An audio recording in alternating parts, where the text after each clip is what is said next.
La ciencia detrás de la música y el sonido. Clase número 2, composición de frecuencias. Lo que viene a la mente cuando se menciona la palabra onda es generalmente una onda pura. Lo bueno que tienen las ondas puras es que son fáciles de describir. Una onda sinusoidal pura tiene una sola amplitud y una sola frecuencia. Si tiene 5 periodos en 0.5 segundos es que tiene 10 Hz. El problema es que lo puro es escaso. La mera suma de dos sonidos puros se vuelve difícil de describir.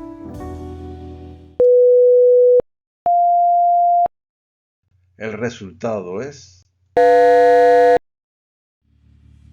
¿8.000 qué? Esos son milisegundos, pedazo de ignorante. Sebastián acaba de hacer un mili ridículo.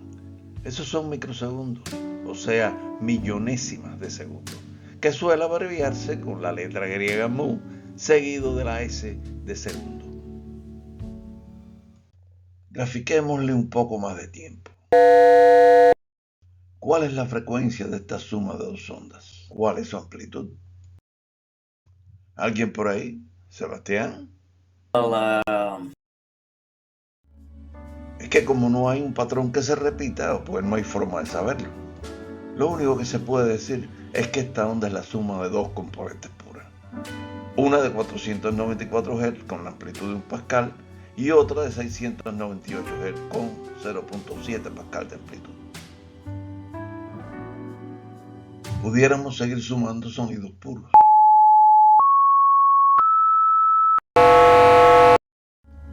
El gráfico de presión contra tiempo se complica al punto de tornarse en algo totalmente inútil. ¿Y qué de un gráfico como este? Lo que hay que saber está aquí, la frecuencia y amplitud de cada componente. A esto se le llama el espectro de la onda. Cambiamos la escala para una que muestre todo el rango auditivo humano. Aunque este gráfico da la impresión de que todas las componentes espectrales tienen alturas muy parecidas, no fue así que lo percibimos. Y es porque la sensación de altura tiene una relación logarítmica con la frecuencia. En otras palabras, la diferencia de altura que se percibe no va con la resta de dos frecuencias, sino con su cociente. A las diferencias de altura se le llama intervalos. Aquí van dos intervalos con iguales diferencias, 100 a 200 Hz y 2000 a 2200 Hz.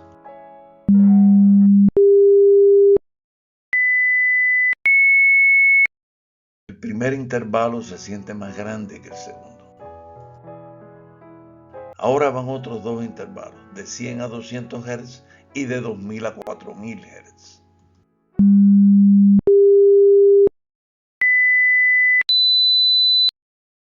Ambos tienen el mismo cociente de 2 y es cuando se sienten iguales. A esto se le llama un gráfico semilogarítmico. Aquí la X no se va a incrementar en proporción a la frecuencia, sino a intervalos iguales. Por ejemplo, el duplicar la frecuencia produciría el mismo incremento de la X en cualquier parte del eje. No solo las duplicaciones, cualquier factor tendría el mismo incremento en cualquier valor de la X. Sebastián acaba de descubrir el agua tibia.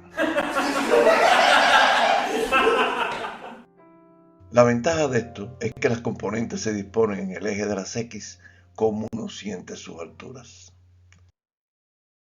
La intensidad del sonido no va con la presión acústica, sino con la potencia, que va con el cuadrado de esa presión.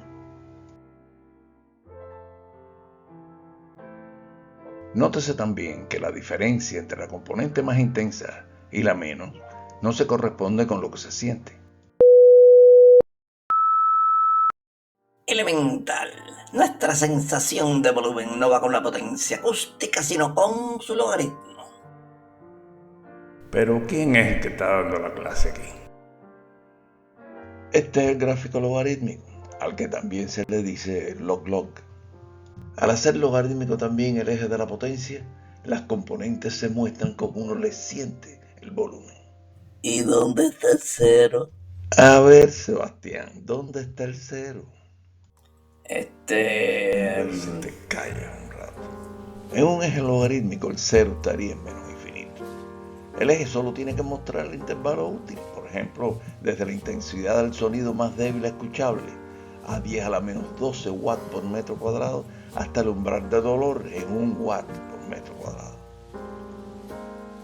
¿Por qué no usamos el decibel?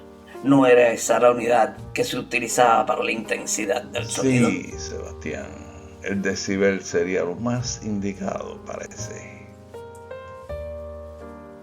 Nos ha venido mostrando una suma de ondas puras que no da una onda periódica. Sin embargo, en la primera clase usted mostró ondas periódicas que no eran puras. ¿Me estará grabando las clases? Así es, una como esta, ¿no? Una que tiene tanto periodo como amplitud porque el patrón se repite. Esta es la suma de 5 ondas puras que resulta en una onda periódica. ¿Qué tienen de particular estas 5 ondas? Fácil, que sus frecuencias van en incrementos de 500 Hz. Sí, eso es verdad en esta. Probemos con otras 5. La suma de estas otras 5 ondas también resulta en una onda periódica. Aquí no todos los incrementos son iguales. Entonces, todas las frecuencias son múltiplos de 500. Demasiado fácil, no puede ser. pero la respuesta más simple suele ser la correcta. Aquí todo se repite a 500 Hz. Nótese que en ambos casos las frecuencias fueron múltiplos de 500. Aunque 100 también lo sería, el patrón más pequeño que se repite lo hace 500 veces por segundo. Ambos se sienten a la misma altura, pero no suenan exactamente igual. Lo que las diferencia es el timbre, que es como el color del sonido. Multiplicar todas las frecuencias por el mismo factor cambia la altura, pero como no cambia las proporciones entre ellas, no cambia el timbre. En una escala logarítmica sería como mover el espectro por la X.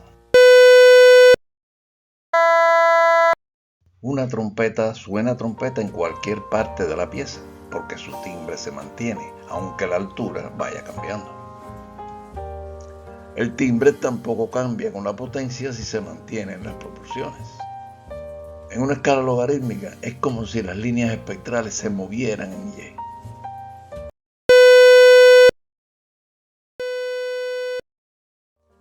Es por eso que usted reconoce la voz del cantante a cualquier volumen que la reproduzca.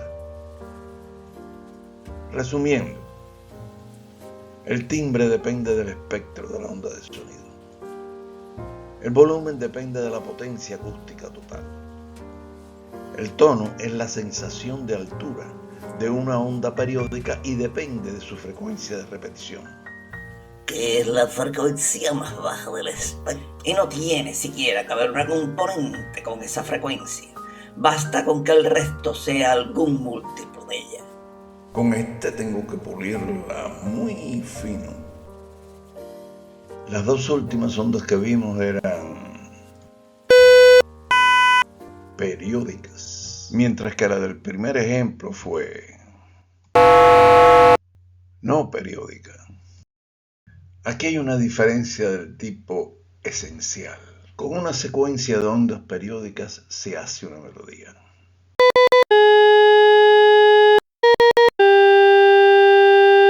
Secuencias de no periódicas no hacen melodías.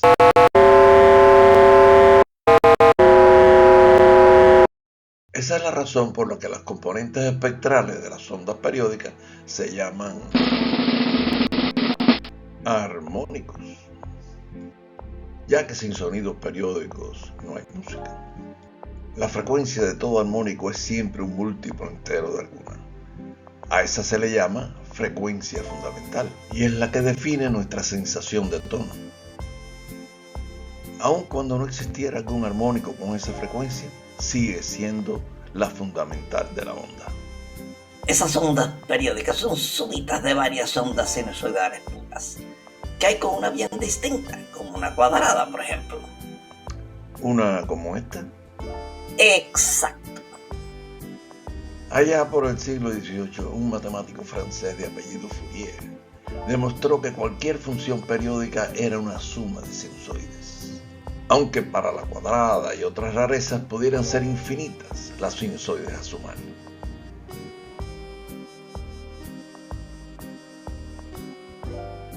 Todavía hay algo irreal en esos espectros que hemos venido mostrando. No hay tal cosa como una onda sinusoidal pura. Si la frecuencia o amplitud no son perfectamente constantes, ahí se acabó la pureza, de manera que la potencia acústica nunca se concentra en una sola frecuencia, sino que está distribuida alrededor de ese valor. Entonces no se puede hablar de potencia acústica en un valor de frecuencia, sino solo que hay una densidad de potencia que tendríamos que expresar en watts por metro por cada hertz.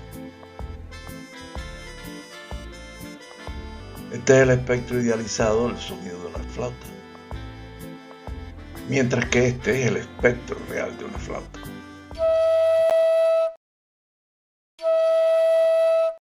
¿Y por qué no es dB por hertz? Esa misma pregunta iba yo a hacer. Esa es la belleza del decibel. Es una unidad comparativa. Es 10 veces el logaritmo de un cociente. El numerador y el denominador deben tener las mismas unidades, ya sean watts, watt por metro cuadrado o watt por metro cuadrado por hertz. El denominador siempre es alguna referencia, por ejemplo, la densidad de potencia acústica media del instrumento. ¿Por qué los pinchos no llegan abajo? Esa misma pregunta iba yo a hacer. A su abelardísima excelencia no le dejan poner una. Las densidades de potencia acústica solo pueden bajar hasta el nivel de ruido, que en la flauta es ese shh de soplar por el hueco. Aquí exageramos el efecto. Pero no es solo la flauta, siempre va a haber algún ruido de fondo, aún en un estudio de grabación. Además de su abelardísima excelencia, como en toda habla, hasta en las virtuales, tenemos un payaso que a cada rato logra poner algún chistecito. Profe, tiene que reconocer que en el fondo, aunque bien hondo, yo no le caigo. Bueno, hasta aquí lo de la composición de frecuencias. La siguiente clase es sobre la ciencia de los instrumentos musicales.